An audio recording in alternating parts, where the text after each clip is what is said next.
Olá, pessoal! Hoje nós vamos falar sobre cinema aqui no nosso podcast. E nós temos aqui a Laura Cisa de Sá, que é publicitária e atriz profissional, e também o Andy Williams, que é estudante de licenciatura em teatro, e ele é também um ator profissional e palhaço. Temos um assunto em comum, são todos apreciadores da sétima arte, então vamos falar um pouquinho sobre isso hoje.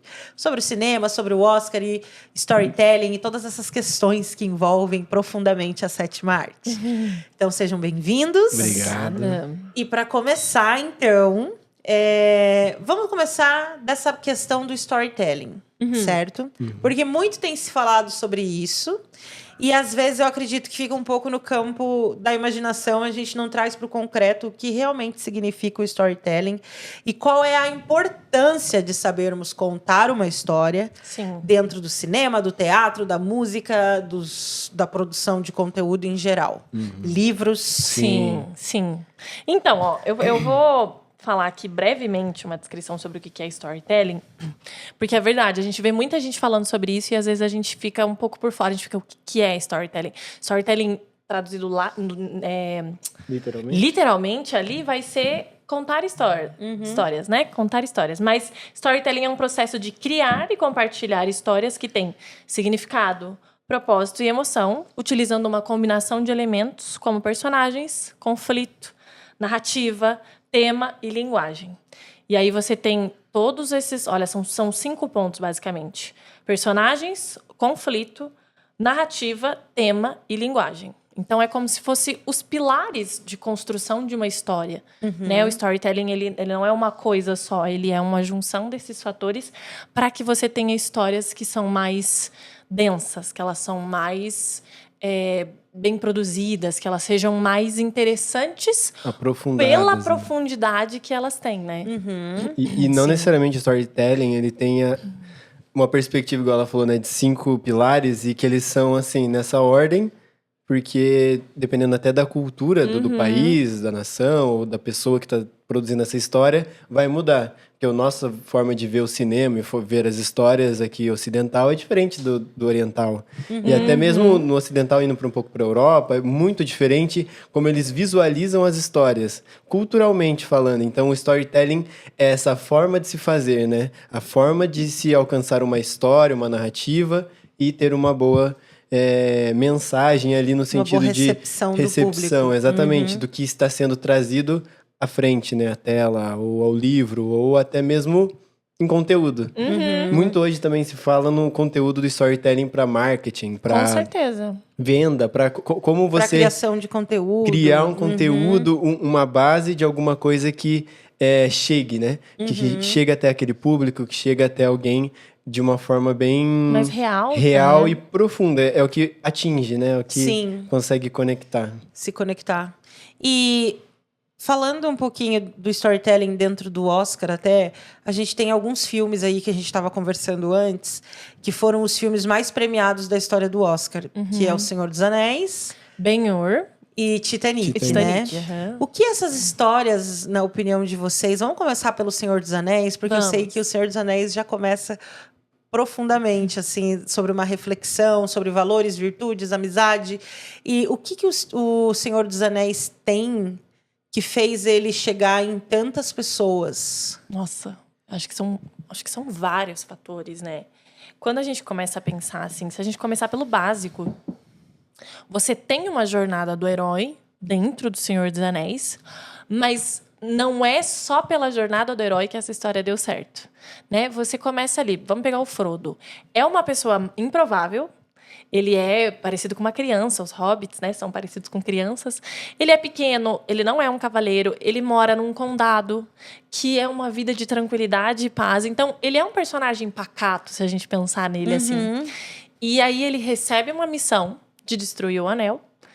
E é uma missão que parece assim que foi dada para um rei, para um cavaleiro, para alguém que esteja propriamente preparado para ter essa missão, né? E aí você já começa tendo um elemento ali para mim que ele é muito de pessoalidade. Você tem uma pessoa improvável com uma missão muito grande. Aí você adiciona características como essa sociedade do anel que é formada por esses personagens. Você tem o Aragorn. O Aragorn, ele é uma figura que ele é uma figura heróica. Projeto do bem, tipo, né?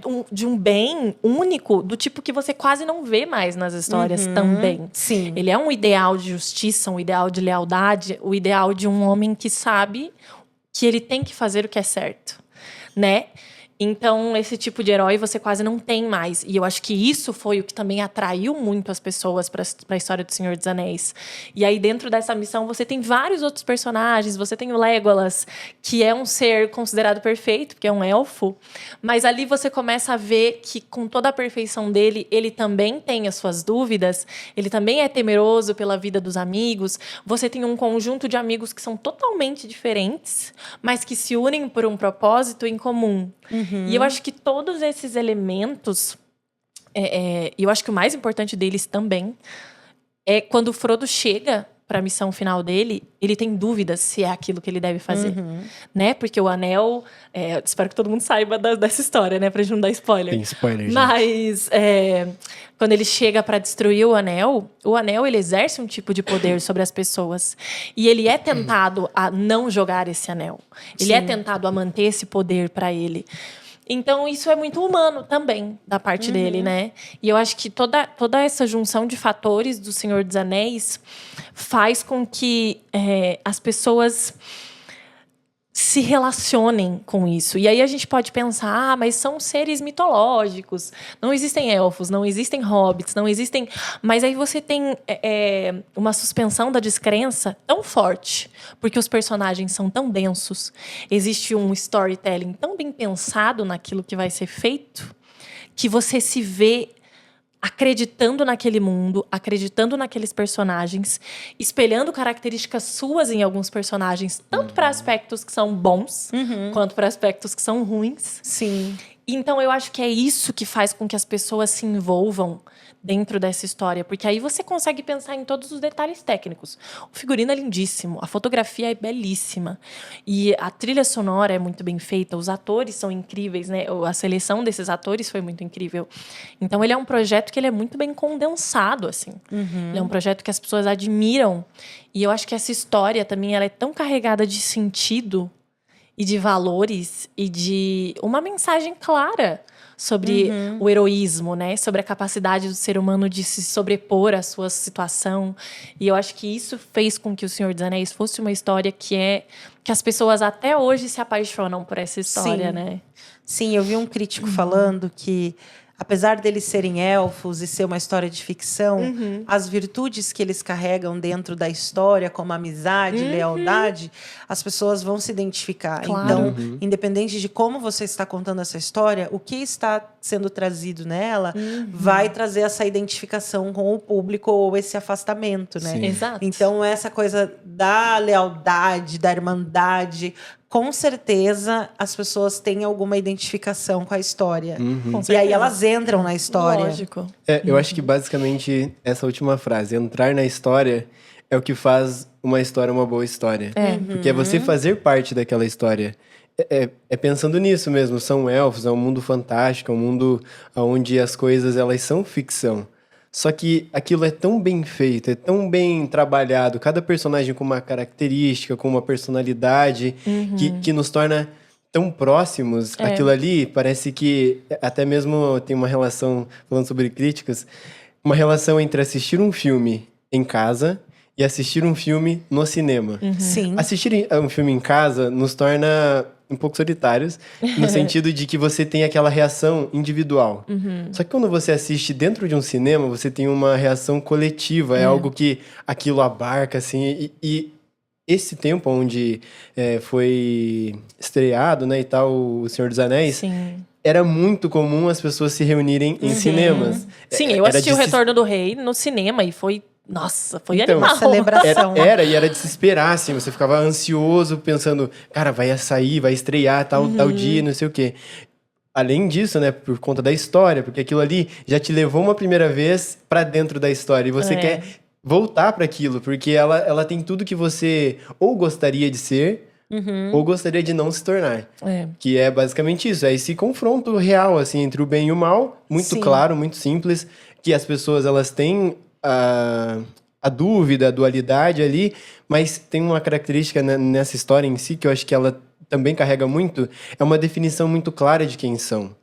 Definição clara de quem é muito, né, tipo, bom na bondade e quem é muito mal. É isso, tem um vilão. Tem um mocinho, né, ou a mocinha, que é ali, tá tranquilo, tá definido, tá muito... E não é uma coisa mastigada, assim, não é uma coisa dada, é uma coisa que é construída. É isso, o storytelling é você colocar elementos, porque daí ele coloca no primeiro ato uma explicação de qual é o lugar e quem são essas pessoas. No segundo ato, pra frente, começa a te levar para aquele lugar e você já tá assim, cara, o que vai acontecer? Ou não, ou o que tá acontecendo, né? Tipo, e comigo, né? Dentro dos meus sentimentos, ou algo assim. Sim. Então, eu acho que é muito sobre isso, assim, sobre essa pessoalidade, assim. Sim, você tocou num elemento bem importante, né? Sobre essa questão do público sentir essa, tipo, uma catarse juntos, né? Estavam ali no cinema apreciando. A gente tem vivido, obviamente, um fenômeno das pessoas largarem as salas de cinema, mas, ao mesmo tempo, recentemente, quando teve essa promoção aí em Curitiba de R$10, as salas foram lotadas novamente. Foi muito gostoso assistir filmes com as salas lotadas novamente. E pensando nesse público que às vezes desistiu um pouquinho de ir até o cinema e tal, e desistiu às vezes até de acompanhar o Oscar, qual é a grande questão sobre o que estamos apresentando em nossas histórias hoje, né? Só voltando a falar do storytelling, porque eu também estava ouvindo alguns podcasts sobre esse assunto e eu achei interessante que uma pessoa levantou assim. Hoje a gente vê no cinema, você falou assim, ali no Senhor dos Anéis o vilão era vilão e o bonzinho era bonzinho. Hoje a gente vê uma justificativa sempre para os vilões. Sim. E cuidar com a psicanálise dos personagens, porque ela tenta justificar os comportamentos deles com questões externas e terceirizadas. O vilão sempre é um vilão por algum motivo de algo que fizeram a algo ele. externo a ele, né? Então ele é uma vítima. Ele não é um vilão porque ele decidiu ser vilão, porque ele tem autonomia, porque ele tem isso dentro dele, mas porque alguém causou isso nele. Então a gente vê vilões que estão sendo amenizados. Um exemplo é a Malévola, a Cruella, que na essência ela queria matar cachorrinhos e fazer um casaco. No último filme, os cachorrinhos que atacaram a casa dela. Então, assim, como vocês veem essa questão do vilão ser mais simplificada ou ser mais justificada e não ter, às vezes não tem esse mocinho mesmo, e aí o cinema entra no niilismo de as pessoas são ruins, vão ser sempre ruins e vão acabar no final sabendo que é tudo muito ruim. Então como que vocês veem isso? Nossa, eu acho que essa questão de amenizar os vilões, eu acho que é isso. Isso não é exclusivamente o maior problema do cinema e das histórias. Mas eu acho que é um fator que contribui muito para que essas histórias elas venham se perdendo. Porque eu acho que quando a gente consegue analisar uma série de filmes que tem personagens que são vilões e que não existe uma justificativa, eles só são assim, para mim, isso me parece mais crível. Porque se você pega essas histórias, você consegue ver que existem pessoas que estão agindo assim porque elas querem agir assim. Você não tem que justificar o que elas estão fazendo. E aí você tem um embate do bem contra o mal. E é engraçado porque quando a gente fala que existe um embate entre o bem e o mal, muitas pessoas falam, isso não existe. Mas é um pouco do que a gente vê e do que a gente vive. E isso é pessoal. Então, como que a gente vai deixar de colocar uma coisa tão real para nós dentro da tela do cinema? Sabe? E eu acho que essa questão de justificar os vilões, eu acho que isso já está um pouco batido. Eu acho que a gente já cansou um pouco dessas histórias. Porque, por exemplo, imagine que você vai criar uma série para justificar... Porque de onde veio o Senhor dos Anéis? Como que começou o Senhor dos Anéis? A gente teve ali a história do Hobbit, que obviamente não fez tanto sucesso quanto a história do Senhor dos Anéis. Mas aí, imagina se a gente tiver que justificar todos os vilões, todas as vezes. Parece que nós não temos conteúdo para criar novas histórias. Parece que a gente chegou num teto de limite que a gente tem que falar, vamos justificar e amenizar esses vilões? E eu acho um pouco perigoso a gente justificar e amenizar esses vilões, porque aí se você começa a ter isso na tela, parece que a gente está espelhando isso também no mundo real. E aí eu acho que isso é um lugar meio perigoso também, da gente tentar justificar os nossos vilões. Claro, eu não sou nenhuma crítica, eu não sou nenhum tipo de pessoa assim que, nossa, eu sou um super crânio para falar sobre isso. Mas, na minha opinião, parece que essas histórias, elas perdem até um pouco do sentido. Porque quando eu assisti 101 Dálmatas, eu amava. E você tem a Cruella ali, que é uma vilã. E é engraçado porque parece que você, apesar dela ser essa vilã, essa história ela tá completa, porque ela tem um vilão ali, entende? Não sei vocês, mas essa é a sensação assim, quando a gente você tem o Batman, você tem o Bane, né? Vamos pegar o Batman do Nolan. Você tem o Bane, que é uma pessoa que vem ali com um histórico, mas ele é um vilão por natureza. A gente assistiu Onde os Fracos Não Têm Vez. Você tem o Anton Chigurh. O Andy falou, cara, assisti esse filme. O Anton Chigurh, a história não tá te falando porque ele é mau. Ele só é muito mau. E aí você vai acompanhando essa história e você vai vendo o que a maldade dele está causando. Mas, assim, essa questão de analisar os personagens e trazer na psicanálise por que eles se tornaram maus, pra mim, é um pouco fraco. Pra mim, parece que não existem mais histórias para serem exploradas. Mas eu acho que... E só um adendo sobre essa história. Eu já ouvi muita crítica sobre ela, assim, no sentido de análises e tudo mais. E esse personagem em si me intrigou muito, assim, o Anton Chigurh. Porque ele é muito mal e tal, né? Um psicopata, claro, assim. E aí até o próprio diálogo que ele tem, o outro personagem pergunta e fala assim, cara, eu não entendo como você faz isso e por que você faz essas coisas, e o cara é assassino tanto quanto.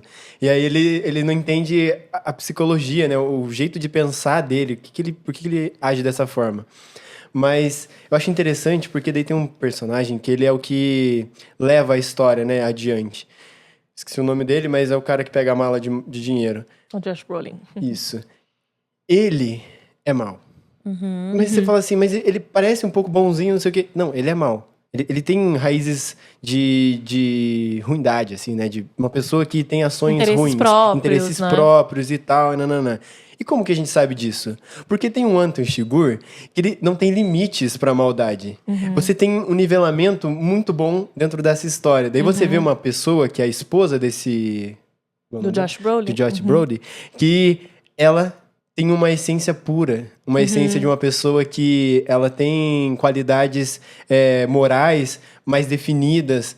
Você consegue ter a consciência dessas coisas. Por quê? Porque você tem muito claras as linhas de uma pessoa que ela é psicopata completa, um cara que ele tem interesses próprios e egoístas, e ele também tá seguindo ali com muita violência e tudo mais, e ele não tenta justificar os atos, ele só vai fazendo também. E aí essa moça que morre inocentemente. Aí você olha e você fala assim, cara, eu tiro alguma coisa daí. Agora, se você justifica, vamos fazer agora o oposto, vou colocar o Anton Chigurh aqui no final, e falando sobre a história dele, que ele teve uma infância difícil, barari, barará, não sei o quê. Morreu ali o filme, morreu ali a história, porque você não teve um paralelo, você não entendeu o sentido da vida. Porque eu acho que é isso que a gente tenta com os filmes. A gente tenta encontrar os sentidos das coisas, os nossos questionamentos, as nossas vontades e tudo mais. O cinema, ele tem... A storytelling tem essa noção de contar essas histórias para que a gente tenha algo... para sair um pouco da nossa mente solitária aqui e compartilhar com o mundo algo que pode ser visto da mesma forma. Por exemplo, a gente assistiu o mesmo filme, a gente tem opiniões diferentes, a gente discute sobre isso e fala assim, nossa, que legal, então eu descobri uma coisa nova. E é isso, as histórias vão sendo isso, motiva, né, uma propulsão, como é o nome daquele negócio quando você faz um fósforo? Uma combustão, uma faísca para um diálogo, para uma coisa interessante, para uma história nova e tudo mais. E aí, com a relação disso, agora voltando pro storytelling e todas as histórias que tentam justificar e tudo mais, tá morrendo. Porque daí você vai tendo uma reciclagem de personagens, vai tendo histórias repetitivas ou uma fórmula também. Não sei se eles nos derrubam, mas a Netflix tem uma fórmula de fazer um filme, é sempre aquela ação, aquela cor, aquela perspectiva de imagem, aquele movimento de câmera, fórmula. E aí vende, porque tá ali, tá no que a gente estava conversando um pouco antes, tá no algoritmo. As pessoas, elas têm acesso àqueles tipos de filme, e aquele tipo de filme tá vendendo porque ele também tá sendo exposto. E aí vai para isso, vai para uma exposição, vai para uma propaganda, é o que está vendendo, mas é o que está na prateleira.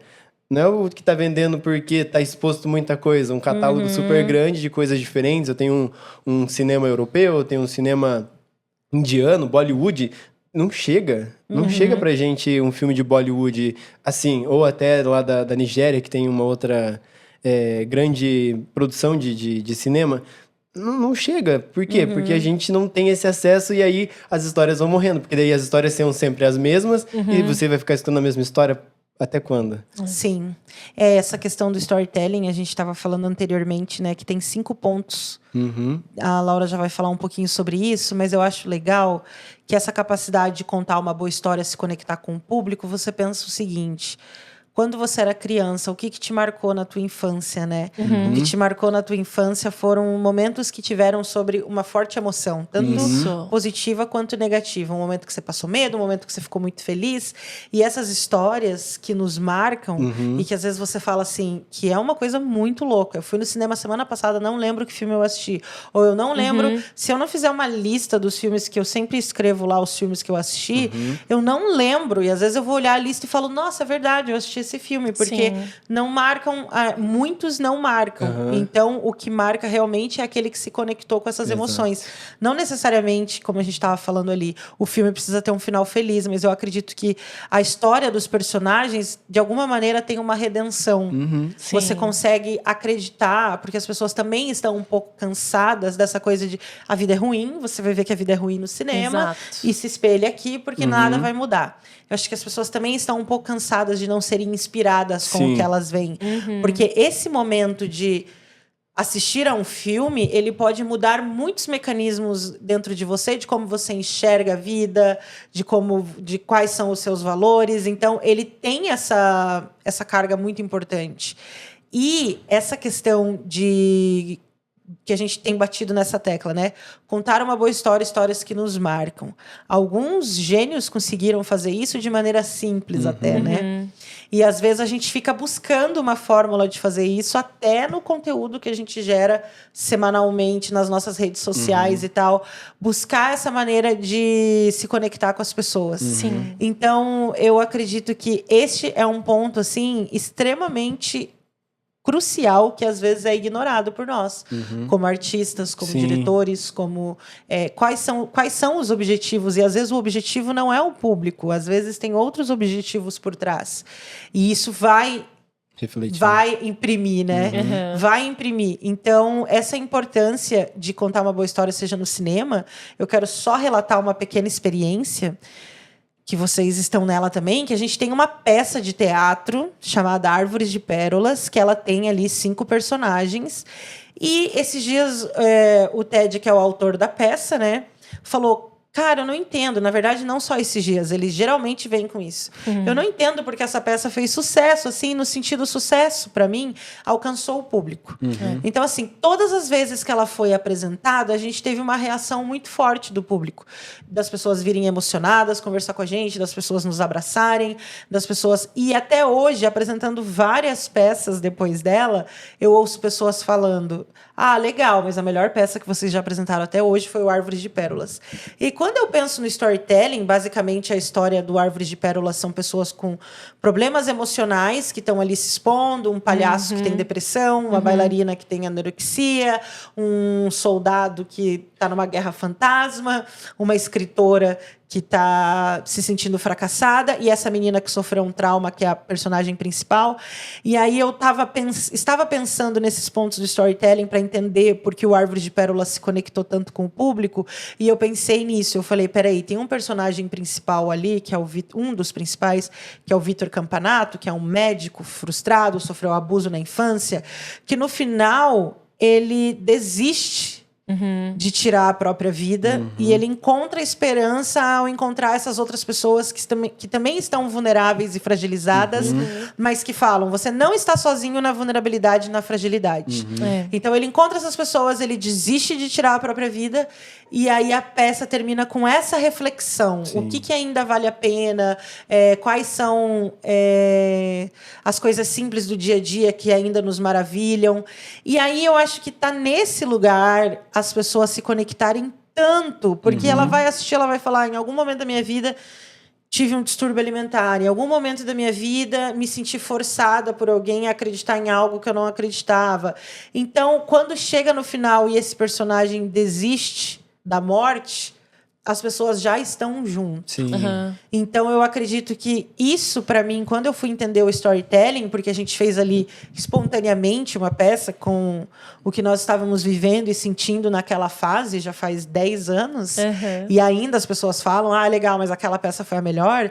Eu acho que tem esse lugar, assim, muito de despertar a emoção sem ser de uma maneira de manipulação. Sim. Mas de uma maneira de identificação. Sim. E eu acho que o storytelling, ele vai trazer, obviamente, esse pilar do conflito ali.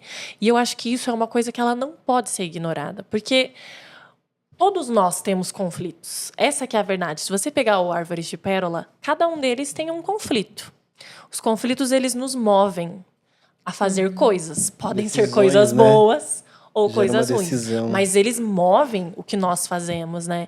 E eu acho que quando a gente para pensar nas grandes histórias que você falou que nos marcam, é por isso, porque existe um personagem com algum conflito que de alguma forma se relaciona com o meu, e eu tô ali espelhando aquilo que ele tá vivendo, e isso mexe comigo porque ou ele vai ter um momento de redenção, ou ele vai ter uma crise muito forte, ou ele vai viver um momento explosivo. Eu não sei onde esse conflito vai levar ele, mas sabe, os conflitos eles nos movem como pessoa e eles deveriam mover os personagens.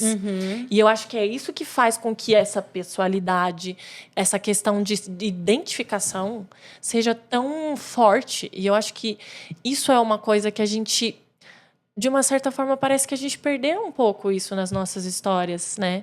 Essa questão desse conflito que a gente tem interno. Quer ver um conflito muito simples? Coloca uma criança com algumas coisinhas no chão, assim, né? Uma criança menor.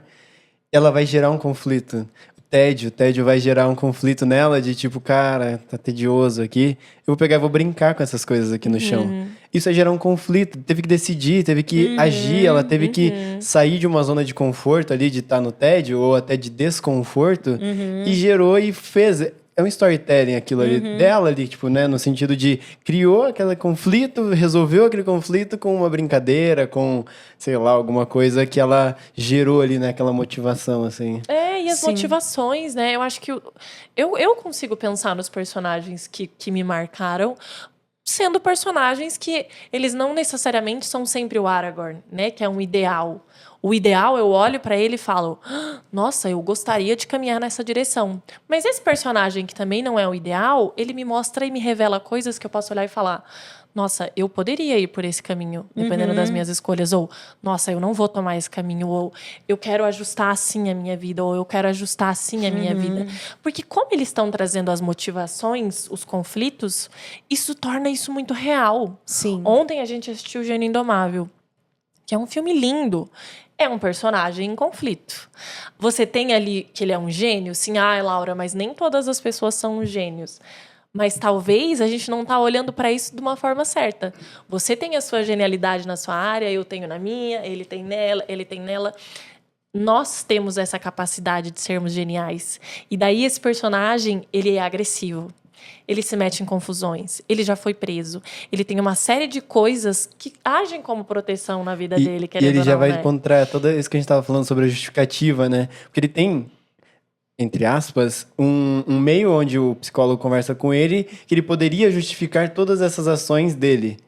E aí, dentro do filme, não vou dar tanto spoiler, vai desenvolvendo isso, que é justamente o que você vai, acho que, finalizar agora, que é assim, ele tem essas motivações, ele age de certas formas, mas no final é como se ele encontrasse essa redenção. Ele olha e fala, até esse momento da minha vida, eu me protegi atrás dessas coisas. Daqui pra frente eu posso fazer diferente. E eu acho que, querendo ou não, quando a gente vai pro cinema, a gente quer sair dali inspirado. Sim. A gente quer sair dali tocado. Né? O Jonathan Pajot, que é um simbolista que eu gosto muito, ele fala que se a gente pensar que o cinema, ele é quase uma liturgia, você chega, você senta, todo mundo está do seu lado, é quase um culto, eu vou colocar assim. A luz ligou, você está recebendo uma mensagem, termina e você sai dali com aquela mensagem. Existe um poder dentro dessas histórias. E muitas vezes a gente quer assistir o cinema, a gente quer estar vendo filmes, a gente quer assistir séries que nos inspiram. Porque a realidade, ela é dura. E eu acho que a gente pode olhar para essa forma, talvez, de escapismo com um olhar mais doce. Não assim, nossa, a gente só vai contar histórias para entreter e fazerem a gente esquecer. Eu acho que aí também mora um ponto-chave. Eu acho que o nosso cinema, as nossas histórias, eles não são feitos para a gente esquecer do mundo lá fora. Eles são feitos para mostrar um mundo lá fora, mas que nos inspiram a transformar esse mundo no qual nós estamos inseridos, entende? Para mim, esse é um ponto-chave, esse é um ponto lindo do cinema, que parece que a gente perdeu um pouco essa vontade de contar essas histórias, né? Eu acho que dentro disso existe até o nome do nosso podcast, né? Pode Deslacrar. Existe uma pressão, talvez, na indústria cinematográfica, nos diretores e nos roteiristas, sobre militar através das suas produções. Então, ela não se torna uma produção natural. Se alguém perguntasse, mas o que você considera militar dentro de um filme? Eu citaria, talvez, um dos últimos filmes que a gente assistiu, que está concorrendo ao Oscar, que é o Conclave. Então, esse comentário contém spoiler. Que é um filme que ele vem numa narrativa e nos 8 minutos finais ele muda completamente essa narrativa dessa escolha desse novo Papa, da exposição da corrupção dentro do sistema religioso da Igreja Católica, e que ele transforma ali nos 5, 8 minutos finais em uma outra causa.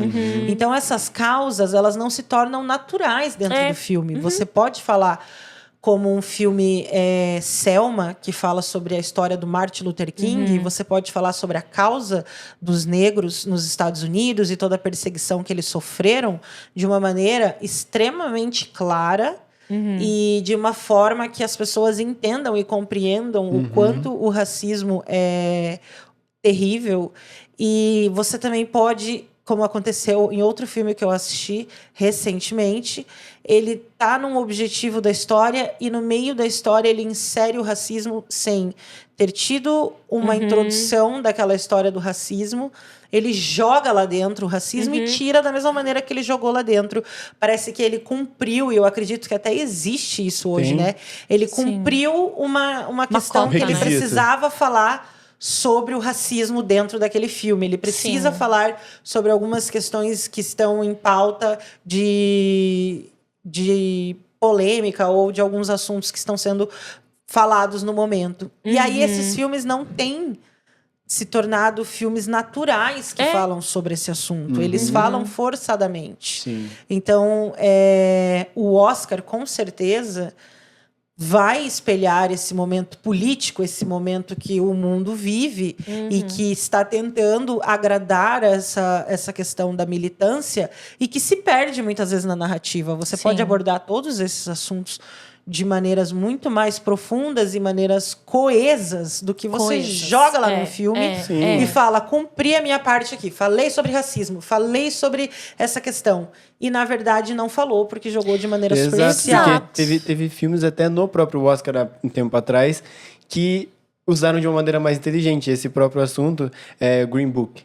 Ele fala sobre racismo, ele fala sobre várias questões, uma questão também social e tudo. Só que ele segue uma linha narrativa, ele tem um storytelling que tá falando sobre isso, para isso. E que vai além disso, porque disso. o personagem não é só o personagem ser negro, ele é um ser humano com sentimentos, com emoções. E você tá percorrendo a jornada dele, sofrendo racismo, mas você vê como ele tá passando pela vida de uma forma natural. Eu acho que é isso que você falou. Não é assim, joguei essa questão. Não, você está acompanhando a história de uma pessoa que, dentro da história dela, ela está passando por isso. Ela está passando por racismo. Ela está passando por vários problemas. Só que aí você tem uma linha narrativa. Sim. Você está contando essa história. Entende? E eu acho que tem muito a ver com isso. Acho que se perde um pouco nisso. Parece que é uma salada de frutas que você vai só adicionando ingredientes e no final você não tem história. Você não tem mais um filme memorável como você tinha antigamente. Sabe? E eu acho que, e falando aqui um pouco do Oscar, né? O Oscar, os filmes eles são selecionados no Oscar por 3 razões. Ou eles foram lançados no final do ano anterior ao Oscar, né? Ou eles fizeram uma boa campanha, ou eles estão alinhados aos valores ideológicos da academia. Nem é ou quase, Né? é né? Quase que cumprindo E, todos né? esses requisitos, isso, né? Isso. Sim. Isso. E daí eu acho que é por isso também, talvez, que a gente tenha perdido Credibilidade. grandes filmes e credibilidade. O Oscar, a audiência do Oscar caiu muito, né? Se a gente comparar com alguns outros anos. E isso se dá porque eu acho que é isso. São histórias que vêm enfraquecidas, porque se elas têm que caber dentro dos valores ideológicos da academia, elas já estão sendo limitadas. Entende? Sim. E aí eu acho que aí começa um grande problema que a gente tem sofrido com as histórias atuais, Sim. né? Que é essa falta de densidade nelas. E até de identidade, né? Então, essa pessoa já vai pensar na produção de um filme que agrade ideologicamente esses críticos, Isso. esses jurados, e não necessariamente o público, né? Exatamente. A gente vê a polêmica do Emília Pérez, que é um diretor francês, com atores americanos No interpretando mexicanos, Mexicanos. no momento que é praticamente você é obrigado a interpretar aquilo que você é, porque senão tem toda uma questão sendo levantada. E aí você tem esse diretor fazendo alguns pronunciamentos sobre a língua espanhola e os mexicanos ofendidos com tudo Sim. que está acontecendo, e ele sendo um dos filmes mais indicados no Oscar É um até absurdo. hoje. É. Tipo, ele passou muitos clássicos, assim, e muitos filmes que fizeram muito sucesso. Então, eu acho que esse filme traduz esse momento de... Oscar bait, né? esse momento lacratório que a gente Que vive, tá né? vivendo, Com exato. certeza. Porque ele não é um bom filme. Isso tá mais do que provado. Ele tá mais... A sensação que a gente tem é que ele tá mais famoso pelas polêmicas que estão em Sim. volta dele Exato. do que por essa história. Eu não ouço as pessoas falando da história. Não. Eu ouço, porque o diretor falou isso, a atriz falou aquilo, e existe todo esse conflito ao redor, né? Exato, exatamente. E daí você tem uma receita para o desastre. Porque é isso, você tá... Como que você vai menosprezar a língua mexicana? Como que você vai colocar atores que não são mexicanos para contar uma história mexicana cheia de clichês, sem ter um aprofundamento dessa história? Então é isso. Parece que são essa junção desses quesitos para estar dentro do Oscar. Tem um termo, é o Oscar bait. É o clique do Oscar ali, né? É a isca do Oscar ali. E tem vários filmes, não só o Emília Pérez. Muitos filmes são assim. O último filme do Bradley Cooper, O Maestro...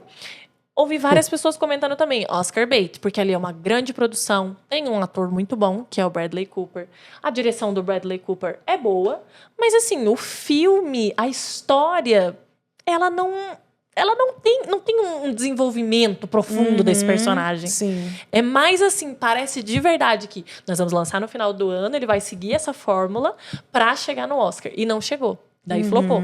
Sim. E Emília Pérez, a gente vê isso como uma receita para o desastre. Porque é isso que você falou. Um filme sendo indicado em muitas categorias, deixando filmes que são extremamente bons, com um storytelling assim maravilhoso para trás, por estar seguindo esses pré-requisitos. Sim. Né? E eu acho que isso é preocupante, na verdade. Porque eu consigo pensar em tantos filmes, né? Se a gente for falar o Green Book, Histórias Cruzadas, que é um filme lindíssimo, que vai falar sobre o racismo também que aconteceu nos Estados Unidos, né? Você tem Selma, você tem Filadélfia, que é um filme um pouco mais antigo, Tom Hanks, falando sobre um homem na luta dele contra a AIDS. Esse filme é muito bom. Porque não era assim, eu vou colocar esse personagem aqui, vou lançar todas as minhas pautas em cima dele e não vou me importar com a história. Não. Como eu disse, é um personagem, você está vivendo a história dele com ele e você vai ver todo o desdobramento dessa história. Parece que hoje em dia a gente não está se importando com a história. Sim. A gente está se importando com os pré-requisitos para a gente poder fazer parte de uma elite, de um catálogo de Sim. indicações. Então, eu acho que isso é muito A própria preocupante, né? Branca de Neve, né? Nossa, eu ia Que falar tirou disso. todos os atores anões da produção do filme e levantou uma questão sobre os anões, acabaram tirando os anões, fizeram anões de inteligência artificial. E o filme, trechos, né? Você percebe uma artificialidade ali no filme, porque ele está mais preocupado em corresponder a uma ideologia do que a contar a história da Branca de Neve, simplesmente. Sim, exatamente. E aí você vê a Disney. Acho que a Disney passou por um período de cancelamento muito grande. Eu não sei se ela aprendeu agora de volta como fazer filmes, né? Mas ela passou por um período aí grande de cancelamentos. Porque primeiro que aí você começa a fazer live actions. Eu não tenho nada contra live actions. Mas pra mim, assim, uns poucos e bons live actions foi o filme da Cinderela, que é um filme lindo, é um filme puro. É um filme que tá contando, é fiel ali à história, né? Um filme que vai contar a história da Cinderela de uma forma bela, poética.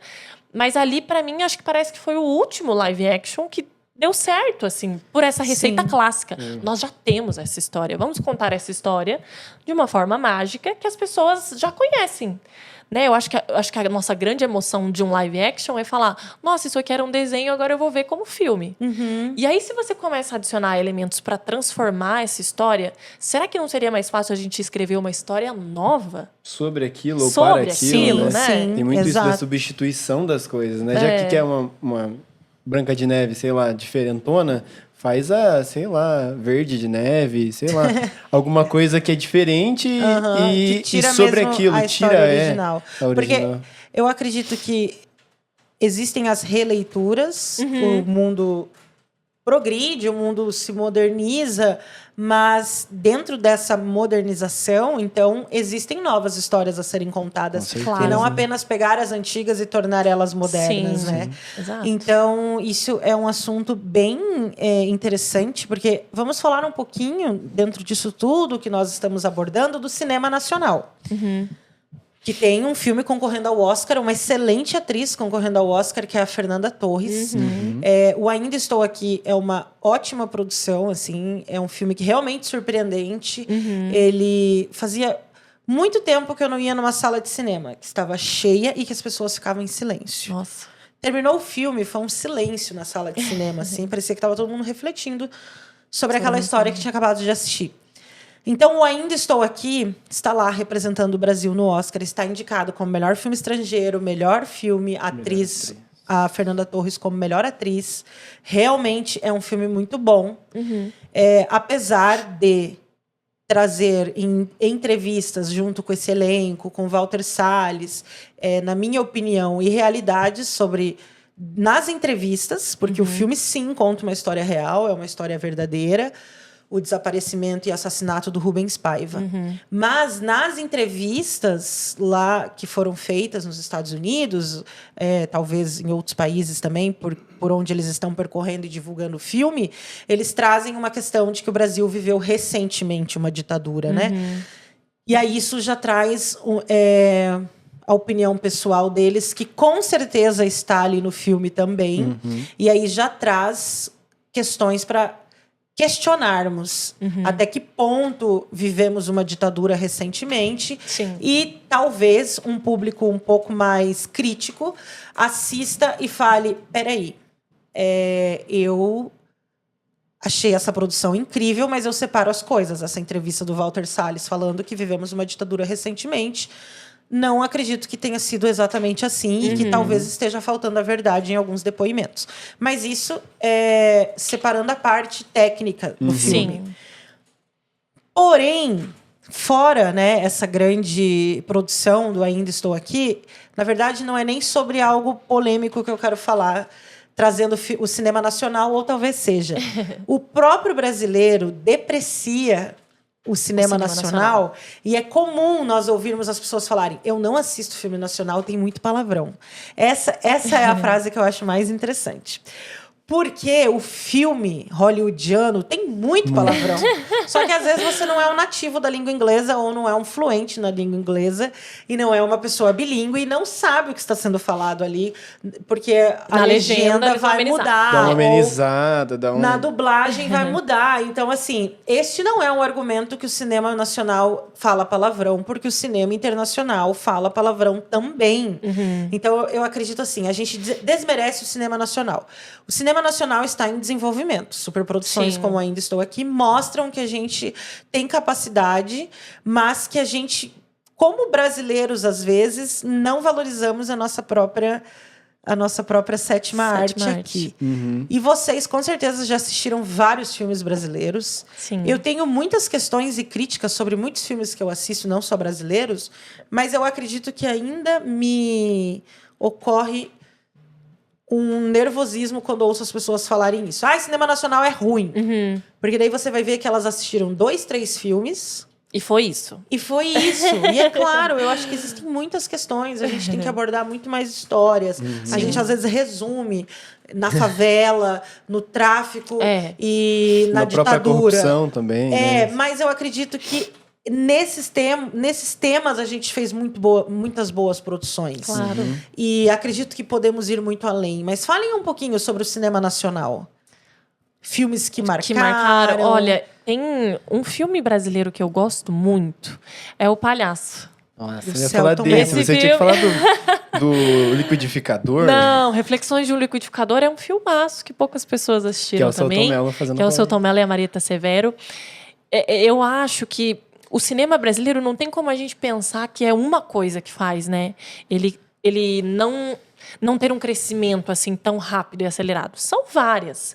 Óbvio, as nossas tecnologias, a gente tem entrado num estado de desenvolvimento muito recente do cinema brasileiro, né? Se a gente comparar de uns 10 anos para cá, 20 anos para cá. Mas aí você tem grandes obras como o Carandiru, você tem O Palhaço, você tem Cidade de Deus. que Tropa inclusive de é um Elite filme também. muito elogiado lá Sim. fora por contar essa história. Os ângulos, existe toda uma questão técnica que é muito elogiada. Lá fora, as pessoas assistem e se surpreendem com esse tipo de produção que a gente tem aqui no Brasil. Mas o que eu acho? Eu acho que não tem como a gente assistir 3 filmes e falar, não gosto, ruim. A gente tem que consumir. Um recente que eu assisti que eu achei muito bacana foi o Passagrana, né? Que é um filme leve, é um filme cômico, você tem ali esses elementos. É uma história que ela vai sendo bem contada. Ela não necessariamente está trazendo milhares de elementos. Ela foca numa história, em um grupo, e vai desenvolver essa história bem. E eu acho que por isso é um filme surpreendente. Porque o outro filme que eu assisti, que na minha opinião é péssimo, é Maníaco do Parque. Que aí você está contando uma história do Maníaco do Parque, né? Para quem não sabe, pesquisa na internet. Mas o problema desse filme é que ele é raso, os diálogos são muito ruins, A própria interpretação. a própria também, interpretação deixa a desejar, e você, em nenhum minuto, abordou a questão das vítimas. Você só está abordando a questão do agressor. E de uma forma rasa E de uma também, forma né? rasa. Sim. Então, pensa na riqueza que seria tratar todas essas vítimas, dar voz para essas pessoas, mostrando essa história que aconteceu com elas. Por que a gente não investe nisso, então, entende? Parece que o nosso foco está meio desajustado. Aí a gente vai falar da Suzane von Richthofen, aí a gente vai falar do Maníaco do Parque. Gente, eu não tenho nada contra, assim, mas eu acho que talvez esteja na hora da gente dar voz para as vítimas mesmo. Inclusive, eu assisti a série do Dahmer, pesadíssima, mas isso te leva a pensar, por que a gente está amenizando? A gente volta lá na questão do começo, né? Por que parece que a gente está sempre amenizando para o agressor? Né? O Dahmer, tem vários que fazem isso, né? E o quão mais rico seria contar a história dessas vítimas, de repente, que passaram por um momento de dor, de trauma e superaram isso. Então, eu acho que o cinema brasileiro, ele pode começar a talvez mudar essa rota. A mudar a rota do, será que a gente sempre vai falar da favela e da corrupção? A gente tem tantas outras boas histórias para contar. Nosso povo é um povo rico. O Alto da Compadecida. O Alto da Compadecida tá aí pra provar isso. Olha Que o 1 foi belo, mas o 2... a obra genial que o Ariano Suassuna colocou ali e o quão lindamente isso foi transpassado pra tela, né? Porque pra mim é um dos melhores filmes brasileiros, o Alto da Compadecida. Sim. É um filme lindo, é um filme divertido, é um filme que mostra uma realidade do Brasil pro mundo lá fora, né? Então eu acho que pra mim, parece que existe... Eu chamo da tríade do descaso. Eu até comentei isso no meu Letterboxd. Eu falei, parece que é uma tríade do descaso. São atores que falta um pouco ali pra entrega. É um roteiro que não é bem feito. E é um diálogo que ele não é verdadeiro. Ele não é verossímil, esse diálogo. Entende? Parece que esses três, assim, eles tiram um pouco da qualidade dos filmes que a gente pode produzir. Porque aí, como você falou, você pega e analisa Ainda Estou Aqui. Gente, eu entendo que existe um financiamento que precisa ser coletado para a produção de filmes e que é um desafio para o Brasil. Por isso que talvez a gente não produza tantas obras assim, como a máquina que é Hollywood. Mas eu acredito que se a gente começar por essas questões básicas também, a gente consegue produzir filmes tão bons quanto Ainda Estou Aqui, quanto o Alto da Compadecida. E eu acho que a gente tem que olhar como brasileiros para o nosso cinema e a gente tem que analisar, a gente tem que assistir. Tem que Né? assistir, no mínimo, pra começar a falar 20 filmes. Uns 20 filmes. Pra falar, ai, não gosto Não do gosto. cinema nacional. Isso, e Exato. variedades, né? Apesar de que é uma dificuldade que eu até encontro, a gente encontra às vezes, de encontrar filmes Sim. nacionais. É. Porque, assim, agora tá pra lançar aí essa streaming, que eu ainda não boto minha mão no fogo por ela, que é a nacional, né, a brasileira e tal, que vai ter filmes nacionais. E eu tô ansioso até pra ver o que vai ter nesse catálogo e tudo mais. Mas tem muitos filmes que tem 3 pontos, né? Que os filmes nacionais elas vão passando. Tem essa produção, que é uma dificuldade, normalmente, de conseguir o dinheiro, barari, barará, a produção em si. A veiculação, que é você colocar, às vezes, numa sala de cinema, que é você colocar até numa streaming e tudo mais. E essa propaganda para o público conseguir aderir a esse filme, porque já tem esse sei lá, Esse estigma, né? de que o cinema brasileiro é isso, aquilo, que é o que a gente estava falando agora. E aí a gente não consegue tirar isso porque as produções elas também não vão para frente, assim, o que ficou e Sim. aí ainda tá nesse movimento, as engrenagens ainda não entraram em consonância, assim, não tá um negócio assim rodando. A gente teve esses dias uma aula muito boa, né, com o Guto, faz um tempinho, mas foi muito boa, que ainda tá ainda assim no nosso pensamento de como que essa indústria tem gerado muitos filmes, ainda o nosso tamanho de proporção nacional é gigantesco, né? Territorial. E a gente perde ali pra Argentina. E não por... Ai, argentinos, los hermanos e tal. Mas porque eles são menores em proporção, assim, de se fosse para produzir num país inteiro. Mas eles produzem muito mais que a gente. E isso a gente tem tentado recuperar e tudo mais, não para uma competição, mas para ver, assim, cara, como falta também muitas produções, e as que tem não são bem divulgadas, não são bem produzidas. Tem muito cinema do cinema nacional que é ruim, mas tem muitos que são bons. Sim. E aí a gente precisa assistir para saber qual que é ruim e qual que é bom. E vai Sim. assistindo e tudo mais. Uma outra indicação, assim, que a gente quer assistir, que a gente viu uma indicação, é o do Rodrigo Santoro, o novo que vai lançar que tá o sendo Blue. premiado. The Blue Trail. Isso. O Último Azul. O Último Azul. É. E aí, cara, as críticas eu vi, não tem trailer ainda muito bem definido, assim, é uns flashes, assim, que ainda tá... Porque ele... eu ia falar, né, o cinema nacional passa também muito por uma fase de festivais, assim. Isso. O filme, ele vai para um festival porque ele quer entrar numa streaming ou quer entrar numa sala de cinema. E aí, às vezes, tem muitos filmes que acabam ali, que morrem ali. Eles não morrem chegam, no festival, né? morre num lugar Sim. que não chega. Tem um filme do próprio Guto que a gente quer assistir, mas ele ainda não chegou muito bem pra gente, que é de Curitiba, que é daqui, do nosso... Aqui, nosso quintal, do nosso lado. vizinho ali e tal. Que a gente não conseguiu ainda acessar tão bem. E aí a gente fica olhando pra outros filmes que é da mesma forma e tudo mais, que ainda não Sim. tem um acesso claro a isso, mas também não é desculpa.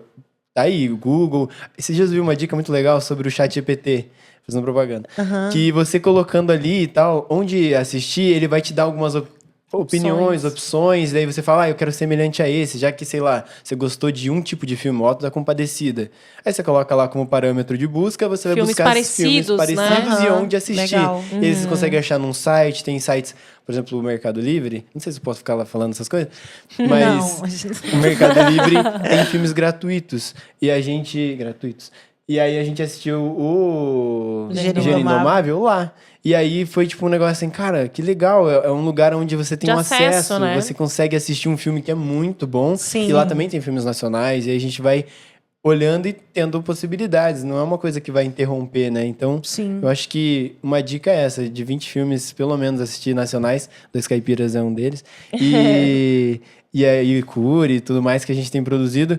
Porque há também essa possibilidade de conhecer pessoas que já fizeram filme e aí estão fazendo e a gente ir nessa rede, né? De tipo, Sim. assista o filme desse, daquele ali e tudo mais. A gente tem que, acho que, trabalhar nisso também, né? Nessa divulgação, assim. Vamos Sim, divulgar o cinema nacional para que ele possa melhorar também, né? Porque senão a gente só fica tacando pedra é verdade. Exato. e não... Eu E acho tem tanto que filme bom, né? eu acho também que a nossa mente é um pouco condicionada a se agradar com essa fórmula hollywoodiana. Também.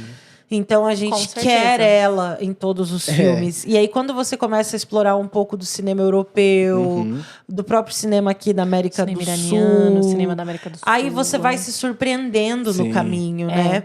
Então, assim, existem muitos filmes bons que não Nossa. são ali da fórmula de Hollywood, né? Até exato. porque essa fórmula enjoa, né? O que acontece? Às vezes você tá lá, você tem 4, 5 streamings que você assina e a gente senta e fala, que aconteceu com a gente recentemente, semana passada.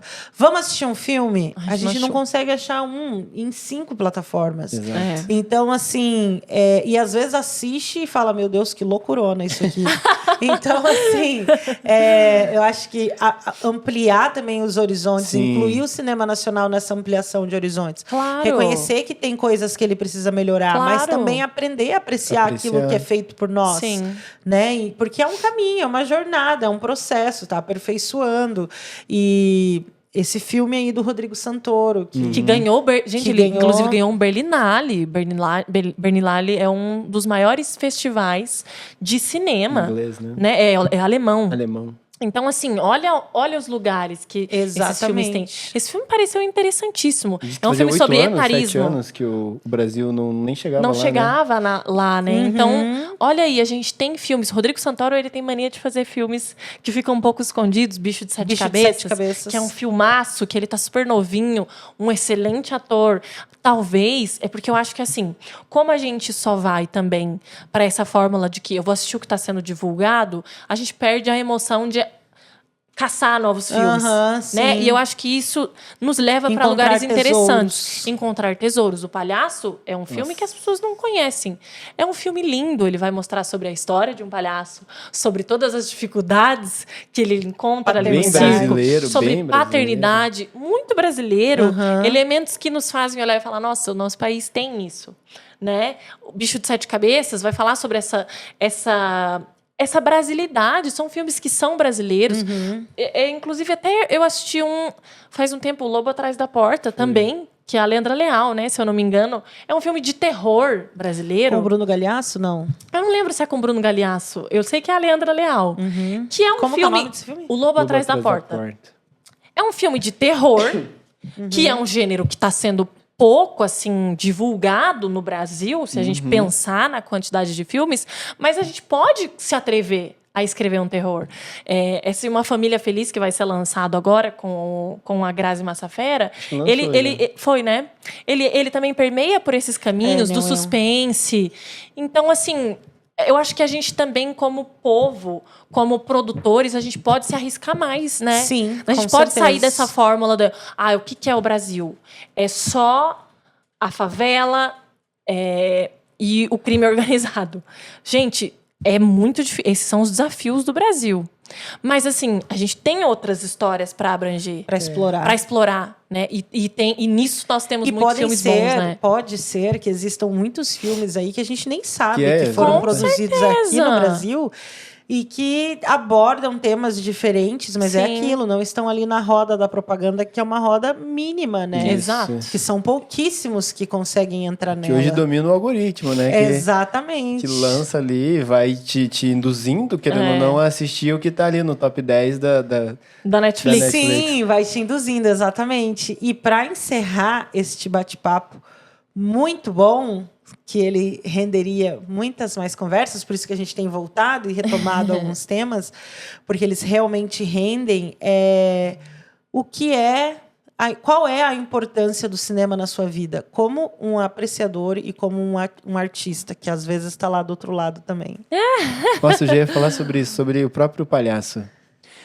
Teve uma época, né, que eu vim da música, daí fui pro teatro, e daí fiquei no teatro por um bom tempo, e aí agora que tá começando alguma coisa no audiovisual, e daí nesse entre-meio, sempre, desde criança, fui apaixonado por circo e palhaçaria.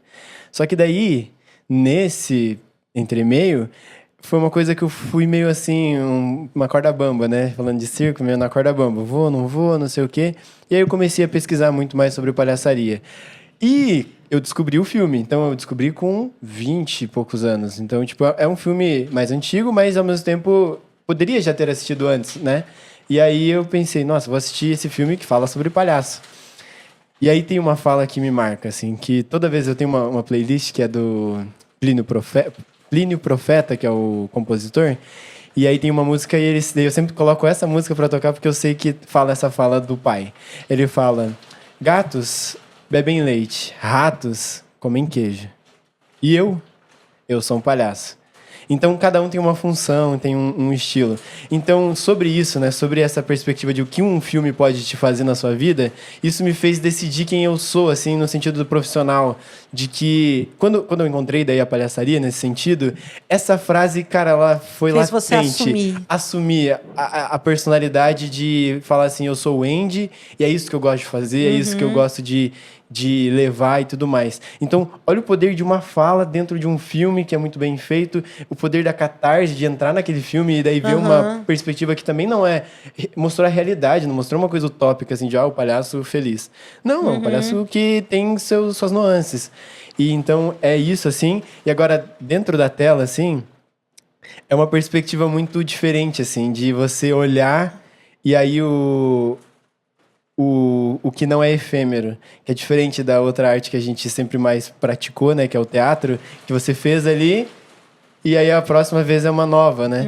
O cinema não, o cinema é aquela coisa que você fez e ficou. Continua. Tá impresso. E aí, toda vez que alguém fala alguma coisa sobre os filmes, assim, em geral, eu fico pensando, assim, sobre aquilo ali. É aquilo e não tem o que mude, só se alguém fizer um remake, né?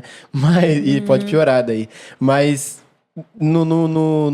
na centralidade daquilo fica. E aí eu acho que é isso que é mágico no cinema, que você consegue, além de levar num pendrive, sei lá, para um lugar que é inóspito e tal, você consegue levar para as pessoas e as pessoas são alcançadas por aquilo. E eu acho que o cinema tem uma característica muito forte nisso, de compartilhar, de você colocar nos lugares e a tela, o cinema de rua. Queria muito que tivesse muito mais cinemas de ruas, assim, para não só incentivar as pessoas a assistirem, mas de ter esse privilégio, assim, de assistir a uma tela, assim, assistir aquela tela grande, aquele som alto e vivenciar aquilo. Acho que sobre isso, assim, é ver a tela grande e aquilo que você pode ver uma outra história, várias outras histórias e as boas histórias sendo contadas, assim. Muito bem. Com E certeza. você, Laura? Nossa, eu acho que estando fora como espectadora, acho que é bem isso que o Andy falou, né? As boas histórias, elas nos marcam, assim. Eu tava lembrando aqui, um dos filmes que eu mais amo no mundo é A Felicidade Não Se Compra, né? E esse filme, ele veio para Estados Unidos, assim, muito, muito quebrado depois da Grande Depressão ali. E ele veio como um acalento, assim, para mostrar para as pessoas que a nossa vida ecoa na vida de tantas outras pessoas, né? Vai contar a história do George Bailey, que no dia do Natal ele está pensando em tirar a própria vida dele e aparece um anjo para ele e fala: não. Ó, eu vou te mostrar como seria a vida se você não tivesse nascido e se você não estivesse presente. E apesar de ser uma história que algumas pessoas possam olhar e falar: nossa, que clichê, os clichês existem porque eles funcionam. Aí vai de como esses clichês vão ser utilizados, né? Mas, assim, é uma história tão linda que saiu ecoando para mim. A vida de um ser humano toca tantas outras. Foi isso. E ele fala, se você não está aqui, você deixa um buraco, porque a vida humana toca tantas outras vidas humanas. E aquela mensagem chega para mim e me emociona e fala... A minha vida toca tantas outras vidas. E a vida dele toca tantas outras vidas. Sabe, eu acho que o cinema é mágico por essa mensagem que ele pode deixar. E, às vezes, é uma mensagem triste. Às vezes, é uma mensagem... Vou falar de Her. Uma mensagem sobre o que a gente vive hoje em dia, né? Sobre essa solidão, sobre essas pessoas que têm que se relacionar com máquinas. E, às vezes, nos fazem pensar o quão sozinhos nós estamos. Não é, assim, só coisas boas ou só coisas ruins. É um equilíbrio do que é a vida do ser humano, de fato. E eu acho que essa é a magia do cinema que nos envolve. Que a gente vê... todas as camadas da vida, as camadas ruins e as camadas boas, e aquilo te toca. Então, como espectadora, é sempre você poder sair daquele filme e falar: nossa, isso chegou assim para mim. Eu recebi essa mensagem, isso me marcou, isso me emocionou. E como atriz, eu acho que também é isso. É a capacidade de contar histórias que elas vão durar, elas vão perdurar pela história. E as pessoas vão assistir aqui, as pessoas podem assistir em tantos outros lugares. Essa comunicação mundial, a gente pode colocar assim, né? O poder que as nossas histórias têm de chegar até outras pessoas, né? Um dos meus filmes favoritos também é o Cinema Paradiso. É uma história de amor pelo cinema, que é o que todos nós vivemos. Em algum momento, todo mundo que está aqui assistindo parou e assistiu um filme que tocou profundamente a sua vida. Sim. E isso que é brilhante dentro do cinema, né? Um livro ali, você lê, essa história te marca, mas parece que o cinema, como você está vendo aquelas imagens, você recebe aquela mensagem de uma forma muito mais profunda, né? Eu já falei isso aqui no podcast antes, mas para mim eu termino com isso. O Louis B. Mayer fala isso. Ele foi um dos fundadores, né, da indústria ali de Hollywood. Ele fala, toda vez que a audiência chega no cinema, ela está secretamente esperando que Deus sussurre algo para toda aquela plateia, quando a luz liga. E é verdade. Olha, é por isso que para nós é triste ver que o cinema não está mais tão cheio, que as histórias elas só estão sendo recicladas, porque nós vamos com uma expectativa tão grande para falar o que eu vou receber hoje aqui dessa mensagem, né? É quase como se a gente voltasse a ser criança quando a gente está na frente da tela ali. E você fica naquela ansiedade e você quer saber o que vai desenrolar da história. Então, eu acho que é muito poderoso contar essas histórias através dessa luz, dessa imagem. Isso, para mim, é muito poderoso. É uma forma de comunicação mundial. Chega aqui, chega na China, chega em qualquer país. E contar é uma boa história que seja relacionável a todas as pessoas, isso é um feito único. E é isso que nos marca como seres humanos, né? Essas histórias, porque o ser humano é movido por histórias. Sim. E as boas histórias são as que ecoam dentro da gente, né? Muito bem. E assim encerramos nosso episódio hoje com essas falas inspiradoras sobre o cinema, gente. Não se esqueçam de se inscreverem no nosso canal Por favor. e compartilhar esse vídeo com quem Sim. curte falar sobre isso. Porque a gente nem entrou no tópico do cinema cristão. Mas esse fica para uma próxima, tá bom? O cinema feito por pessoas cristãs. Muito bem, gente. Obrigada. Obrigada. De nada. Tchau, tchau. Tchau.